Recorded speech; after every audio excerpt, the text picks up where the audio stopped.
চাঁপাইনবাবগঞ্জের চরবাগডাঙ্গা সীমান্তে ভারতীয় মহিষ আটক করেছে ৫৩ বিজিবি। বর্ডার গার্ড বাংলাদেশ সীমান্তে নিশ্ছিদ্র নিরাপত্তা নিশ্চিত করার পাশাপাশি অস্ত্র ও মাদকদ্রব্য সহ অন্যান্য অবৈধ মালামাল ও গবাদি পশু চোরাচালান বন্ধে সীমান্ত এলাকায় নিয়মিত টহল পরিচালনা এবং বিশেষ টহলের মাধ্যমে নিরাপত্তা জোরদার করেছে। বৃহস্পতিবার ২০ ফেব্রুয়ারি ২০২৫ চরবাগডাঙ্গা বিওপির একটি টহল দল চাঁপাইনবাবগঞ্জ জেলার সদর থানাধীন চরবাগডাঙ্গা ইউনিয়নের চরবাগডাঙ্গা গ্রামে নিয়মিত টহল পরিচালনা করার সময় গোপন সংবাদের ভিত্তিতে সাদ্দামেরচর এলাকার দিয়ে গবাদি পশু চোরাচালান হওয়ার সম্ভাবনা রয়েছে বলে জানতে পারে।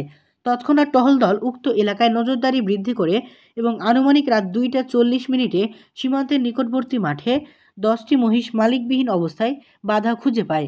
পরবর্তীতে জানা যায় মহিষগুলো চোরাচালানের উদ্দেশ্যে ভারত হতে এনে ওই স্থানে বেঁধে রাখা হয়েছিল।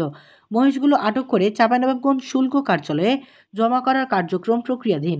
এছাড়াও ঘটনার সাথে জড়িতদের শনাক্তের কার্যক্রম চলমান রয়েছে।